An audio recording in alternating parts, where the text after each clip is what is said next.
tuko tukifanya bila kuweka mpango endelevu wa uongozi wake Mungu katika kanisa kwa ngazi zote, hatufanyi kama Mungu anavyotaka. Naomba baraka za Mungu ziwe nasi katika uongozi, chaguzi zinazoendelea. Amani ya Kristo itawale, mapenzi binafsi yasipate nafasi. Amani ya kuchagua kitu ambacho tutasema huu ni uongozi wa kwaya, huu ni uongozi wa fellowship, huu ni uongozi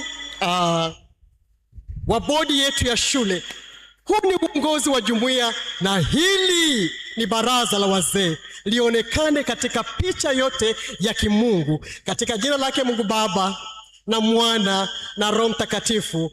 Utakavyomtendea na kuitikia uongozi katika ngazi ya maisha binafsi, Mungu pia akakufanyie kitu kitakachoumbika, kitakachokuwa imara, uzao ambao utakuwa na uendelevu wa kiuongozi hata katika uwekezaji, na kila unalolifanya vile vitu visije vikafa, vikawe endelevu, kwa sababu umejenga system ya uongozi ulio bora. Amen.